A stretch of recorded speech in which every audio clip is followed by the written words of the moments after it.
Hello, my name is Dr. Rajiv and welcome to my education channel Surgery and Orthopedic Education. Today I have a general surgery topic for you, that is factors affecting the response to injury.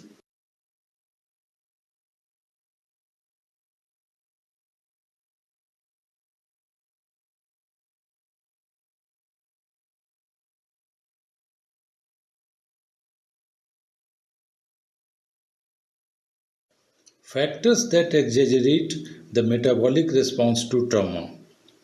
Trauma causes major metabolic alterations in energy and protein metabolism. These alterations are initiated and mediated by hypothalamus pituitary adrenal axis, ascending reticular formation, limbic system, sympathetic nervous system, cardiovascular system, and immune system. The above metabolic stress response may be exaggerated by sepsis, dehydration, hypothermia, tissue edema, tissue under-perfusion, immobility, starvation, including preoperative fasting, anesthesia, acute medical illness, medical complications, or psychological stress. Limiting or controlling these factors helps in early recovery of the patient.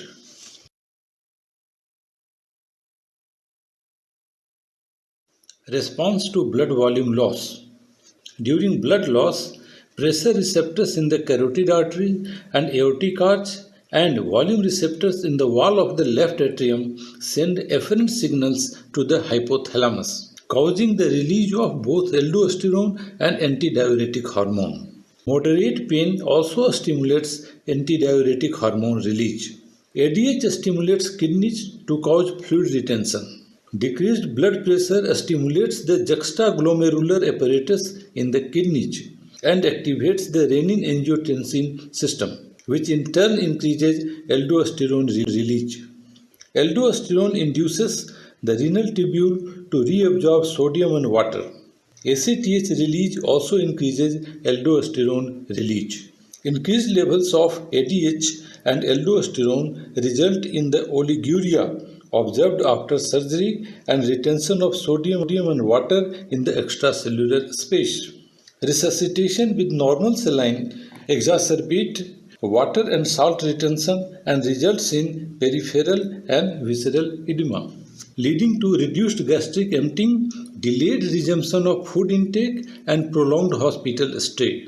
Judicious intraoperative administration of balanced crystalloids such as Ringer's lactate avoids net weight gain following elective surgery and has been proven to reduce post-operative complications and length of hospital stay.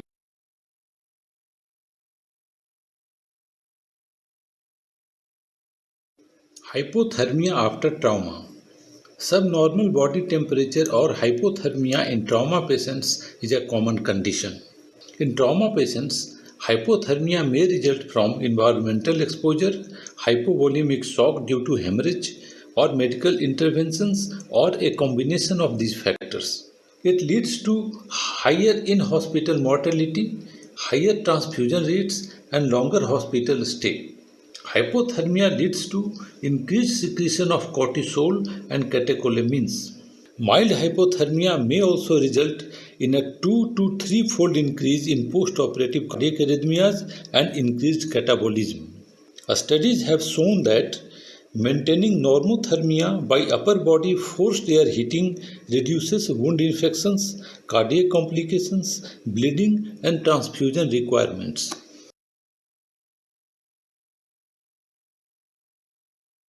Tissue edema after trauma.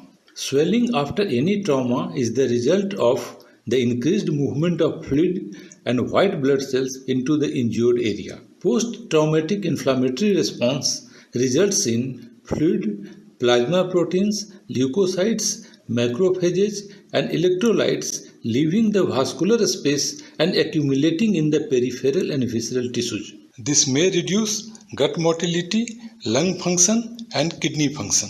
The increased vascular capillary leak is mediated by cytokines, prostanoids, bradykinin, and nitric oxide. What should we do to reduce swelling? In the early phase, we should remember the acronym PRICE, P-R-I-C-E.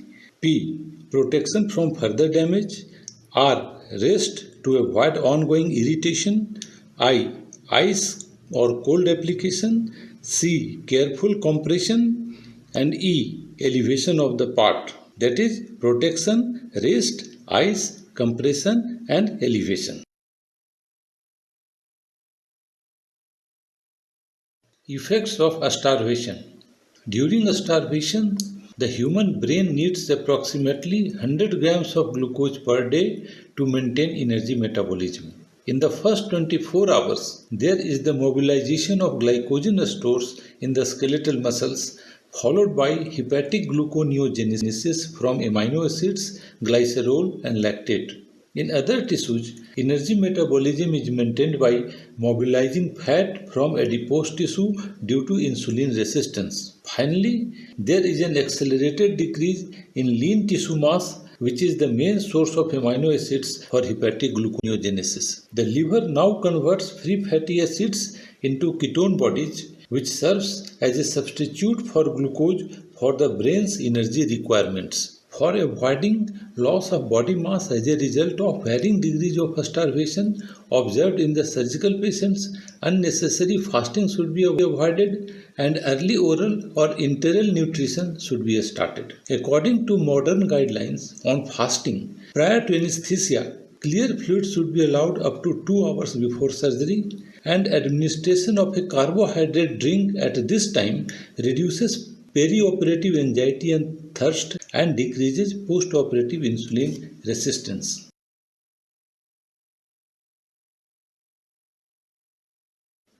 Effects on vascular endothelium.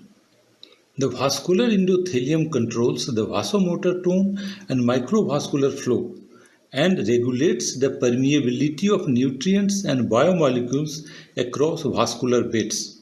Excessive activation of the vascular endothelium by inflammatory cytokines results in compromised microcirculation and subsequent cellular hypoxia, contributing to the risk of organ failure. Studies reveal that insulin infusion during critical illness to maintain normoglycemia protects the endothelium by inhibition of excessive release of inducible nitric oxide synthase, INOS, induced nitric oxide release.